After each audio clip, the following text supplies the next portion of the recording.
the smell of pine and morning coffee. That's what I remember from the last peaceful moment of my life. I'm sitting on my cabin porch with State Attorney General Morrison discussing a $2 million environmental grant over breakfast when the sound hits me. Diesel engine roaring, gravel crunching, then slam. Hey, black Escalade parks right on my bemoans. Out steps a woman who looks like she eats small children for breakfast. Designer heels clicking on my wooden steps. She shoves a camera in my face while the state's top prosecutor is literally sitting next to me. This illegal structure is condemned, she shouts. I'm Brenda Castellanos, HOA president, and you're done. Attorney General Morrison nearly chokes on his coffee. Excuse me, ma'am. Someone, I interrupt, watching her lackeys photograph my solar panels who just made the biggest mistake of her life. Brenda didn't know she was declaring war on a guy having breakfast with the state's most powerful prosecutor. What would you do if your HOA attacked you during a meeting with government officials? Comment where you're watching from. I bet you have HOA horror stories that'll make your blood boil. Let me back up and tell you how I ended up having breakfast with the most powerful prosecutor in the state while a lunatic HOA president declared war on my dead wife's dream. My name is Garrett Reynolds, 52 years old, retired electrical engineer who spent 30 years designing smart grids for half the municipalities in this state. I made my money selling patents for technology that keeps your lights on, then figured I'd earned the right to disappear into the mountains. The cabin belonged to my grandfather, a mining engineer who bought 40 acres in Cascade Valley back when Calvin Coolidge was president. When I inherited this place 3 years ago, it came with something more valuable than land. Sarah's final wish. My wife died of cancer 2 years back, but before the morphine took her words away, she gripped my hand with surprising strength. Promise me, she whispered, her voice barely audible over the hospital's beeping machines. Turn our valley into something beautiful. Show kids what we're fighting to save. The smell of antiseptic and dying flowers in that hospital room still haunts me. But keeping that promise, that's what gets me up every morning. So, I've been converting the old mining buildings into classrooms, installing solar panels that gleamed like mirrors against ancient pine trees, creating the kind of place where city kids could learn that nature isn't just a screensaver. Which explains why Attorney General Morrison was sitting on my porch at dawn, reviewing my federal grant application over bacon and eggs cooked on a wood-burning stove. $2 million, Morrison had been saying, tapping my proposal with obvious approval. The governor specifically asked me to fast-track environmental education projects. This place could be a model for the entire region. We were discussing construction timelines when the morning peace shattered. The scent of wood smoke and coffee got steamrolled by diesel exhaust as that black Escalade announced itself like an invasion force. Morrison and I watched this woman emerge from her vehicle like she was stepping onto a conquered battlefield. Her heels clicked against my grandfather's handmade stone steps, sharp aggressive sounds that seemed designed to intimidate. This illegal operation is shut down, she announced, apparently unimpressed that I was conducting official state business. I'm Brenda Castellanos, president of Cascade Valley Estates HOA, and this environmental camp ends right now. I watched Morrison's face transform. 1 second, he's a friendly government official discussing grant funding. The next, he's a federal prosecutor watching someone commit what might be civil rights violations in real time. The recording device Morrison pressed into my palm felt warm from his pocket. Document everything, he whispered as he stood. Emergency call from the governor's office. I'll be in touch within hours. Brenda practically purred with satisfaction, watching Morrison's sedan disappear down the mountain road. She thought she'd scared off some random bureaucrat.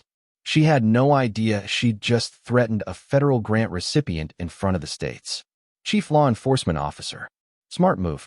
Getting rid of your government friend, she said, shoving papers at me. That reread of cheap printer toner in desperation. $15,000 in compliance fees, plus removal of every solar panel within 30 days. Compliance with what exactly? Community aesthetic standards. She photographed my solar installation like she was documenting war crimes. Your property violates covenant restrictions on renewable energy systems that create visual pollution. Here's where Brenda's legal theory hit a small snag. My property predates her precious HOA by roughly 8 decades. My grandfather bought this land when her luxury development was still a gleam in some con artist's eye. But watching her document my violations with the intensity of a crime scene photographer, I realized this wasn't about aesthetics. This was about a bully who'd gotten used to crushing anyone who didn't fit her suburban fantasy. The wind chime Sarah had hung on the porch tinkled softly in the morning breeze, a gentle sound completely at odds with Brenda's harsh demands. Those chimes had been Sarah's way of bringing music to our mountain sanctuary. Brenda Castellanos had just declared war on my dead wife's memory. The next morning, I'm sipping coffee and reading Morrison's encrypted text when that familiar diesel rumble returns. But this time, it's not Brenda's Escalade. It's a county inspection truck that sounds like it runs on hopes and dreams. Out steps Dale Kruger, clipboard clutched like a shield, looking about as comfortable as a vegetarian at a barbecue contest. The morning air carries the scent of pine sap and his obvious nervousness as he trudges toward my porch. Mr. Reynolds, Dale Kruger, county building inspector, got complaints about your electrical system. Through my binoculars, I spot Brenda's black SUV lurking at the treeing like a suburban predator. The woman apparently has nothing better to do than cosplay as a spy. What kind of complaints, Dale? Your off-grid solar allegedly violates county codes. I'm authorized to red tag everything and order immediate shutdown. Sweat beads on his forehead despite the cool mountain air. Mrs. Castellanos filed formal paperwork. Mrs. Castellanos designed strip malls, not electrical systems. Yeah, well, Kruger's voice drops to a whisper. She's offering serious money to make problems disappear. $8,000 for emergency inspection fees, or I shut you down. Today, that's when my phone explodes with calls. Parents asking about the kids' environmental camp I'd been planning. Somehow word had leaked about electrical safety issues. And now 20 families were panicking about whether their children would be electrocuted by solar panels. The timing felt a little too convenient. Here's the thing about electrical codes that most people don't realize. I learned this the hard way during my 30 years designing municipal systems. Self-contained solar setups under 10 don't need permits if they're completely off-grid. The regulations only kick in when you're connecting to the public electrical system. It's one of those technical details that separates actual expertise from bureaucratic theater. Dale, I say, setting down my coffee, who do you think wrote the county's electrical inspection protocols? His clipboard develops a noticeable tremor. I don't. I did. 1998. Want to see my original documentation? I produce a folder thick with official stamps and engineering certifications, every safety standard, every protocol requirement, every code compliance measure, all bearing my signature as the original design engineer. The color drains from Kruger's face like someone pulled a plug. This is like watching someone try to explain fire safety to the guy who invented the fire extinguisher. Your system exceeds every standard by about 300%. I continue. So, here's the new plan. You withdraw that red tag, and I don't file bribery charges with the state licensing board. Kruger practically levitates off my porch. I'll need to review my findings. Within an hour, my phone buzzes with another encrypted message from Morrison. Kruger's inspection history under federal review. Pattern of fraudulent red tags across 3 counties, all connected to development projects. The federal machinery is already grinding into motion, but Brenda thinks she's fighting some grieving hermit with a few solar panels. She has no idea she just declared war on someone with the state Attorney General's direct number. That evening, my neighbor Magnus Olson appears with a mason jar of moonshine that could probably power a small aircraft. At 78, Magnus has survived enough mountain politics to recognize the scent of trouble in the wind. That HOA which came sniffing around my place. 2, he says, settling into Sarah's old rocking chair. The wood cakes in harmony with evening wind through the pines, a sound that always brings back her laugh. What kind of sniffing? Photographing my well house, measuring distances to everything. Claims my septic might be an environmental hazard. Magnus takes a sip. That would kill a normal person. Funny thing, though, I've got surveyor maps in my basement. Original documents from when Daddy homesteaded here in 1887. My engineering brain starts calculating Property surveys from the 1880s would show original boundary lines, water rights, federal land designations, the kind of historical documentation that modern developers sometimes prefer to ignore. Think I could look at those maps? Magnus' weathered face splits into a grin.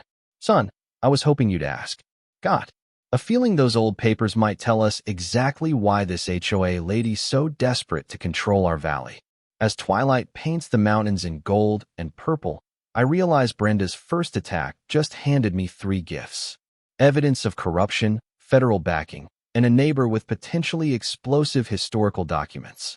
The sound of Magnus moonshine jar hitting the porch railing echoes through the evening quiet. Tomorrow, Brenda would escalate again. But tonight, for the first time since this war started, I'm actually eager to see what she tries. Next, sometimes the best defense is letting your enemy think they're winning while you build a fortress they can't. See, a week later, I'm setting up outdoor science stations for the first group of visiting kids when a truck I don't recognize pulls into my driveway. Cascade Environmental Solutions painted. On the side in letters so fresh the paint probably isn't dry yet. Out steps a guy who screams, "Fake it till you make it."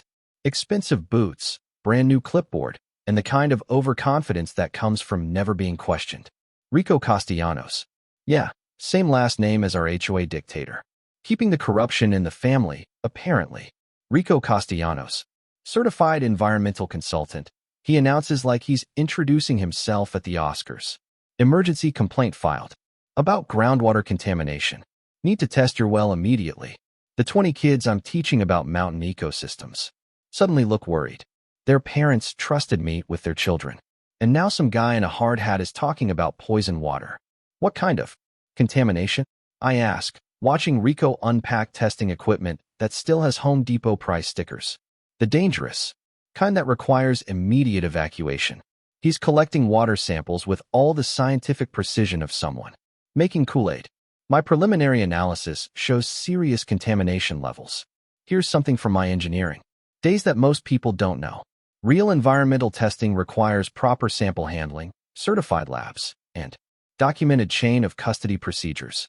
A guy with a drugstore pH meter collecting samples in recycled pickle jars isn't exactly following EPA protocol. Rico spends exactly 4 minutes analyzing my water before announcing his verdict. Confirmed contamination. Health department will receive my emergency report within the hour. You'll need immediate septic replacement, $25,000 through my recommended contractor. That's when the trap springs. My phone rings with a call that makes my blood freeze. Mr. Reynolds, this is County Health Department. We're ordering immediate evacuation of all persons from your property due to emergency environmental hazards. You have 1 hour to clear the premises. 20 kids, 20 parents who trusted me, and now I'm supposed to tell them their children might have been exposed to contaminated water while learning about environmental protection. The irony tastes like ashes in my mouth. But here's where Rico's amateur hour performance falls apart. I notice him photographing not just my well, but my solar installation, my workshop, even Sarah's memorial garden. Environmental consultants test water. They don't conduct property appraisals. Rico, I say, mind showing me your state certification? His swagger evaporates faster than mountain mist and sunshine. My credentials are currently being renewed with the licensing board, which means you don't have any.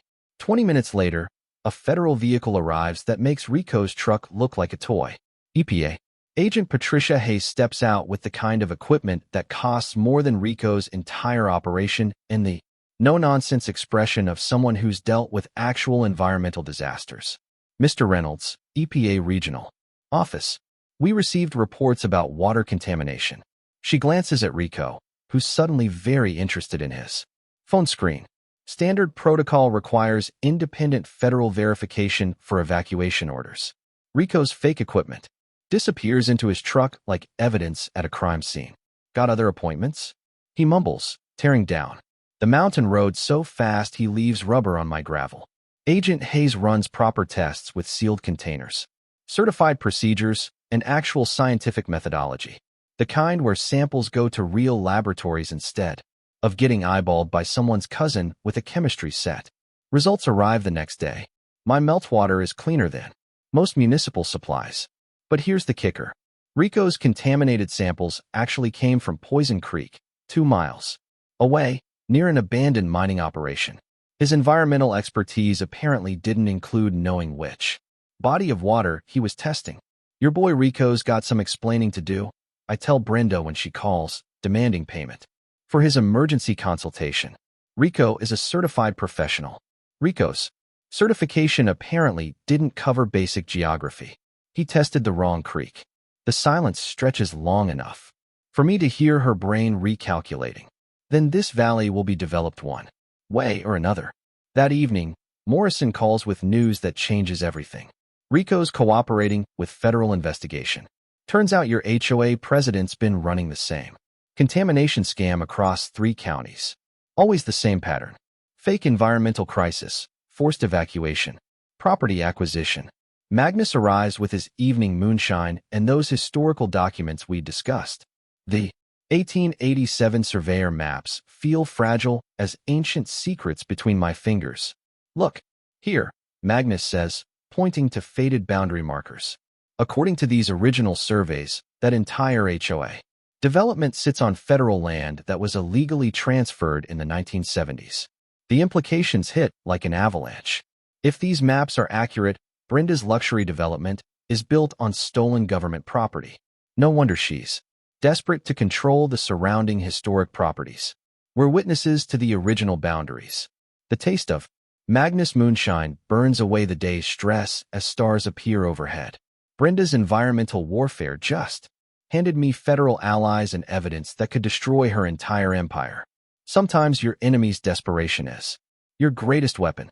I'm teaching a group of teenagers how to identify edible mountain plants when the certified letter arrives, delivered by a courier who looks like he'd rather be handling radioactive waste. The envelope bears the official seal of Cascade County Zoning Board, and its contents make my blood pressure spike into orbit. Notice of immediate cease operations, unlicensed commercial recreation facility. 30 kids are arriving tomorrow for the first official Sarah Reynolds Environmental Learning Center session. Their parents have driven from 3 states, taken vacation time, paid program fees, and now some bureaucrats are claiming I'm running an illegal summer camp that violates commercial zoning restrictions. The retroactive permit fees alone would cost $40,000, more than I've spent on the entire facility. My phone explodes with Morrison's ringtone before I finish reading the legal nightmare. Emergency zoning hearing in 2 hours, he says without preamble. They're trying to shut you down before your federal grant gets approved. Can they do that? Not if we move fast. File nonprofit incorporation immediately.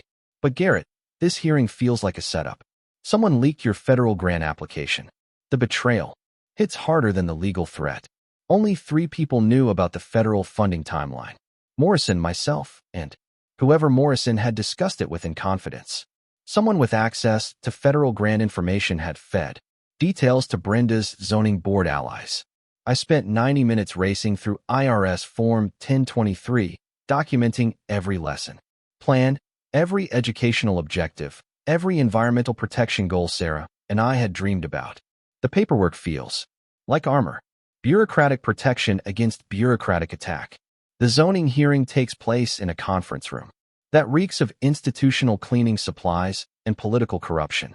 Chairman Wesley Park fidgets with documents while board members Janet Kowalski and Robert Sage avoid eye contact. They know this is a hit job, but they're going through the motions anyway.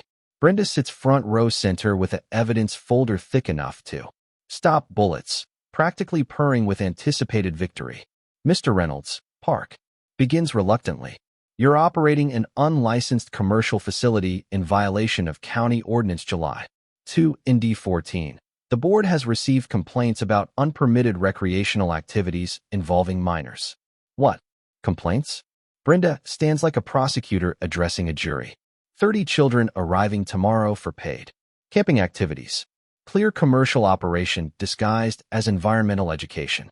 The county has photographic evidence of commercial playground equipment, overnight accommodations, and fee-based instruction. She's not wrong about the facts, just the interpretation. But then comes the trap I didn't see coming. Furthermore, Brenda continues, producing a document that makes my stomach drop. Federal grant applications clearly state this will be a regional educational facility serving hundreds of students annually. That's not a private hobby. That's a commercial enterprise requiring full recreational facility licensing. The room goes silent except for the hum of fluorescent lights. Someone had leaked my federal grant application word for word. The same application that demonstrated legitimate educational purposes now became evidence of commercial intent. That's when I realized Morrison's federal protection isn't coming fast enough. These board members are scared, probably threatened or bribed, but they're going to vote against me anyway. Gentlemen, I say, opening my laptop with hands that aren't quite steady, I'd like to submit federal nonprofit incorporation documents for the Sarah Reynolds Environmental Learning Center, filed this morning with expedited processing. Wesley Park's face shows genuine surprise. You incorporated as a nonprofit today? 6 hours ago. IRS. Approval pending, but educational nonprofits operate under federal jurisdiction during review periods. I turn my screen toward the board, watching their expressions shift from resignation to confusion. Local zoning. Restrictions don't apply to federally protected educational activities. The legal alchemy works like magic. Educational nonprofits exist in a different regulatory universe, one where county zoning boards have about as much authority as homeowners associations trying to regulate NASA. This is absurd. Brenda's composure cracks like ice in spring. You can't just incorporate your way out of zoning violations. Actually, Janet Kowalski says quietly, consulting her legal manual. Federal nonprofit status does create jurisdictional complications for local enforcement. The sound of Brenda's evidence folder slamming shut echoes through the room. Like a coffin lid. She knows she's been outflanked, but her expression promises this war is far from over. That evening, I'm sitting on the porch with Magnus when my phone buzzes with a message that changes everything. Federal grant. Approved, $2.1 million. Environmental Education Center officially authorized. Morrison. Good news, Magnus asks, noting my expression. The best, but Magnus. Someone with federal access leaked my grant application to Brenda. This goes deeper than local HOA corruption. The old logger's weathered face hardens. Son, I've been thinking about those surveyor maps. Maybe it's time we shared them with your federal friends. The scent of wood smoke from my stove mingles with mountain air as stars appear overhead. Brenda's zoning attack just forced me to incorporate federal protections that make me legally untouchable. But more importantly, we now know she has allies inside the federal system. Time to find out how deep this corruption rabbit hole goes. Magnus shows up at my door at 5 a.m., eyes red from sleeplessness and hands trembling with something that isn't age. He's clutching a weathered metal box that looks like it survived both world wars and maybe the Civil War, too. Couldn't stop thinking about what you said, he whispers, glancing around like we're being watched. About Brenda having federal connections. Went digging through Daddy's papers all night. Found something that'll make your blood freeze. The box hits my kitchen table with the weight of buried secrets. Inside, wrapped in oilcloth that reeks of decades, old machine oil and mountain dampness are documents that look like they belong in a museum. Daddy was more than just a logger, Magnus says, his voice barely audible. He was federal land surveyor before he retired. Kept copies of everything. Said, you never know when the government might need reminding of its own promises. The first document makes my coffee cup stop halfway to my lips. It's a federal land patent from 1887 signed by President Grover Cleveland himself, designating the entire Upper Valley as permanent watershed conservation area protected in perpetuity for environmental preservation. Magnus, this means every house in that development sits on federal land that was never supposed to be sold ever. My hands shake as I unfold a survey map that shows boundaries completely different from modern property lines. According to this century-old document, Brenda's luxury development occupies 847 acres of federally protected watershed. But the real bombshell comes in a manila folder marked fraud. Keep safe. Inside are photocopies of correspondence between Magnus' father and the Bureau of Land Management documenting a 1970s land grab that would make corporate raiders blush. Look at this, Magnus says, pointing to a letter dated 1973. Developer Harrison Walsh had petitioned to buy conservation land for recreational development. The federal response was brutal. Request denied. Conservation status permanent and non-transferable under federal land. Protection Act of 1906. Then comes the smoking gun, a county deed transfer. Dated exactly 1 year later, showing Walsh had somehow acquired title to the same federal land through local county offices, completely bypassing federal authority. This is impossible. I breathe, studying the forged signatures. You can't transfer federal conservation land through county clerks. That's what Daddy thought too, so he kept digging. Magnus produces a photograph that makes my stomach drop into my boots. It shows Walsh shaking hands with county clerk Robert Morrison Sr., a man whose smile looks exactly like his son, the current state attorney general. The room goes silent except for the sound of my worldview crashing. Morrison's father was part of the original land fraud, which means Morrison's interest, in my case, might not be about environmental protection or fighting corruption. It might be about covering up his family's role in the biggest federal land theft in state history. Magnus, I whisper, how long have you known about Morrison's connection? Suspected for years. His daddy got rich awful fast after that land deal went through.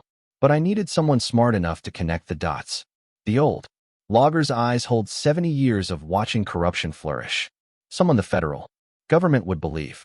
The taste in my mouth shifts from morning coffee to metallic fear. If Morrison is protecting his father's legacy instead of fighting fraud, then I've been feeding evidence to the wrong side of this war.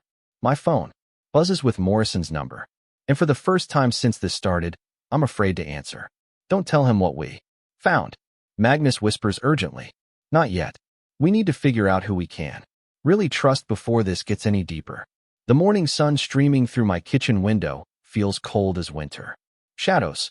Brenda's harassment campaign just revealed a federal conspiracy that reaches into the highest levels of state government. And I might have been working for the enemy all along. I spend 3 hours staring at that photograph of Morrison's father, my coffee growing cold while I calculate how thoroughly screwed I might be. Every encrypted text, every federal favor, every piece of inside information Morrison provided. Was it genuine help or elaborate damage? Control to protect his family's legacy? My phone rings exactly at 9 a.m. Morrison's number glowing like a threat. Garrett, emergency meeting, federal task force is moving today, but we've hit complications that require immediate discussion. The word complications hits my stomach like a brick. What kind of complications? The kind that could destroy everything we've built. My office. 1 hour after he hangs up, Magnus grabs my wrist with grip strength that could crack walnuts. Son, you walk into that office. You might not walk out with the same story you walked in with. Then what's your brilliant alternative? Magnus opens a notebook that looks like it survived the Oregon Trail. We build our own federal case. People in this valley who've been waiting decades to take down the Morrison corruption machine. The first name surprises me. Dr. Elena Vasquez. Turns out Elena's been documenting illegal mining operations across 3 counties, always watching her research disappear into the black hole of the Attorney General's Environmental Crimes Division. 20 years of geological surveys, proving systematic watershed destruction, Magnus explains. 20 years of evidence that mysteriously becomes insufficient for prosecution when it hits Morrison's desk. We drive to Elena's university office, where she greets us surrounded by maps that look like crime scene documentation. The scent of herbal tea can't mask the smell of frustration that permeates her research. I've been wondering when someone would finally connect these dots, she says, spreading geological surveys across her desk. Every environmental violation, every illegal development, every federal land grab, they all trace back to cases that die in the state attorney general's office. The second ally makes my jaw drop. Rosa Sage, the environmental attorney who expedited my nonprofit filing. Magnus reveals she's been fighting suspicious land development for 15 years, always hitting the same bureaucratic wall. Rosa's family lost their ranch to eminent domain in 1983. Magnus says, guess who was deputy county attorney? Signing off on the seizure paperwork? Morrison, Sr. The student becomes the teacher. Rosa arrives looking like someone who's been waiting her entire legal career for this conversation. Her briefcase contains files that paint a picture of 40 years of systematic corruption, all protected by the Morrison family's political machine. The Pattern is surgical, Rosa explains, spreading legal documents like tarot cards predicting doom. Federal land. Fraud cases get buried in procedural delays. Environmental crimes disappear into jurisdictional disputes. Victims get exhausted by legal costs and give up. Elena adds the scientific evidence that makes my engineering brain start calculating in overdrive. Illegal development has contaminated 3 watershed systems affecting federal forest lands. Environmental crimes on federal property trigger mandatory prosecution. Even Morrison can't make those disappear. Here's something most people don't know about federal environmental law. When conservation land gets contaminated by illegal development, the federal government has emergency powers to prosecute without state involvement. The Environmental Protection Act creates federal jurisdiction that bypasses state corruption entirely. We go around Morrison completely, Rosa says, her eyes lighting up like someone who's just discovered fire. File directly with regional federal prosecutors. Cut the state out of the loop. Magnus produces a business card so old it looks like parchment. Tommy Lightfoot, Tribal Council Environmental Officer. His grandfather's land borders the stolen federal property. Tribal nations have sovereign standing to file federal complaints that no state attorney can touch. The afternoon feels like Christmas morning for justice seekers as we plan our federal end run around 4 decades of corruption. Elena will document environmental crimes. Rosa will file federal complaints. Magnus will provide historical evidence. And Tommy will represent tribal sovereignty in federal court. But we need intelligence about Morrison's counter moves, Rosa says. Someone he trusts to gather information about how deep this cover-up network goes. They all look at me like I just volunteered to wrestle bears. You want me to spy on the state's most powerful prosecutor? You want justice for Sarah's dream? Magnus counters, his weathered face serious as mountain granite. The sound of wind through pine trees carries the gentle music of Sarah's porch chimes, the ones she hung to bring peace to our mountain sanctuary. She'd want me to fight for truth, even if it means walking into a trap designed by the most dangerous lawyer in the state. Sometimes the most terrifying path is the only one that leads to justice. That evening, I text Morrison. Sorry about missing your call. Federal paperwork crisis with the grant. Still need that meeting? His response comes back instantly. Tomorrow, 2 p.m., private office. Come alone. The taste of fear mixes with determination as I realize I'm about to play poker with a man who's been holding all the cards for 40 years. Time to find out if I'm brave enough to call his bluff. Morrison's office reeks of leather and lies when I arrive wearing Rose's wire. My palms sweating against the tiny recording device taped to my chest. The Attorney General greets me with his trademark smile, but something predatory lurks behind those politicians' eyes. Garrett, thank God you're here. We've uncovered disturbing evidence about Brenda's escalation. He spreads surveillance photos across his mahogany conference table. Night vision images showing figures in dark clothing, cutting cables near my solar panels, dumping chemicals near my well, planting devices around my property perimeter.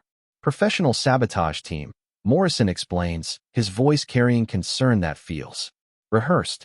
Federal surveillance caught them attempting to poison your water supply and disable your electrical systems.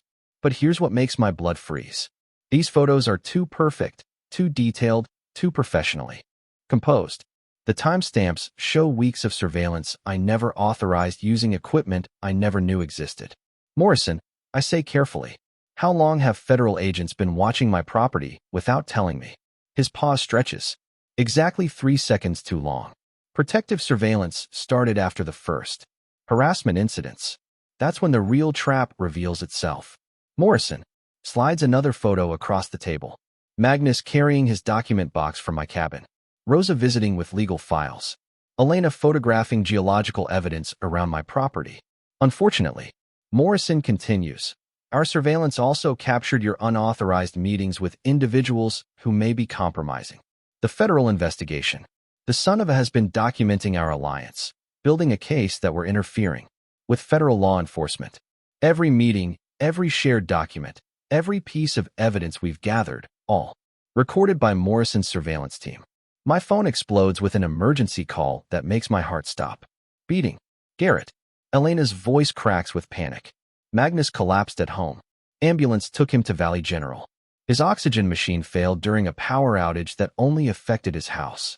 I have to go, I say, standing so fast my chair tips backward. Morrison's expression shifts to something that might be genuine concern or perfectly practiced sympathy. Of course, but Garrett, be extremely careful. This case has attracted very dangerous attention. The 20-minute drive to the hospital feels like crossing enemy territory. Every shadow could hide surveillance. Every vehicle could contain Morrison's people. Every turn could lead to another trap.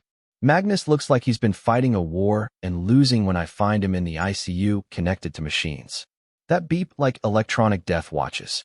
But his eyes burn with the fury of a man who's seen too much mountain politics to be easily fooled.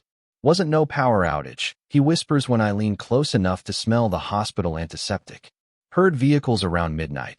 Then someone cut my main electrical line. Oxygen machine died. Backup battery was already dead. Someone had tampered with it earlier. The metallic taste of murderous rage fills my mouth. They'd tried to suffocate a 78-year-old man in his sleep because he possessed documents that could expose 40 years of federal land fraud. Magnus, your father's papers hidden where they'll never find them. His weathered hand grips mine with surprising strength. But son, while I was laying there waiting for the ambulance, I saw flashlights in my house. They were searching for something. That's when Magnus delivers the bombshell that changes everything. But here's what they don't know. Daddy didn't just keep copies of the fraud documents. He kept records of every bribe, every payoff, every political favor that made the land grab possible, including canceled checks written to Robert Morrison, Sr. Elena calls while I'm still processing this revelation. My university office was destroyed. Professional job. They knew exactly which files to target, which servers to wipe. 20 years of geological evidence gone. Then Rosa Law Office burglarized. They took 15 years of federal land case files, left expensive equipment untouched. This wasn't random. They knew exactly what they wanted. The pattern crystallizes like ice forming on glass. While Morrison kept me distracted with surveillance photos and veiled threats. Brenda's team systematically eliminated evidence and attempted to murder the one witness who could prove the Morrison family's connection to the original fraud. But they made one fatal mistake. Magnus had been paranoid enough to hide multiple copies of every document in locations spread across 3 counties, bank safety deposit boxes, tribal council archives, even waterproof containers buried on federal forest land. They think destroying our evidence will save them, I tell Elena, during an emergency call, but they just proved how desperate they are. Rose's voice carries the satisfaction of a hunter who's cornered dangerous prey. Federal prosecutors in the regional office are expecting our filing tomorrow morning. Complete case package. Environmental crimes, federal land fraud, conspiracy, attempted murder. The scent of hospital disinfectant can't mask the smell of justice finally approaching. But the taste in my mouth warns that cornered predators are most dangerous when they have nothing left to lose. Tomorrow, we trigger federal charges that will either bring justice or start a war. The next morning, I'm sitting in Magnus' hospital room helping him eat Jell-O that tastes like artificial cherry and broken promises when his nurse delivers news that makes my blood pressure spike into orbit. Mr. Olson, there's been a court order filed for your psychiatric evaluation. Apparently, family members are concerned about your mental competency following your medical emergency.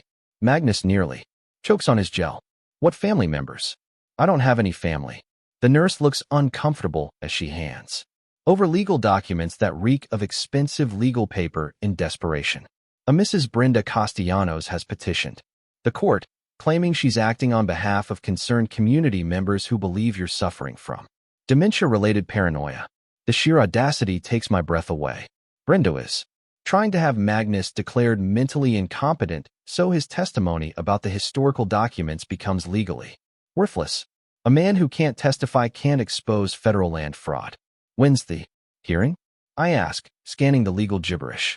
Tomorrow at 2 p.m., same time as some kind of federal press conference. The Attorney General's office is planning. The timing isn't coincidental. Morrison is scheduling his federal announcement to coincide with Magnus being declared incompetent, neutralizing our most important witness before he can testify about the canceled checks to Morrison Sr.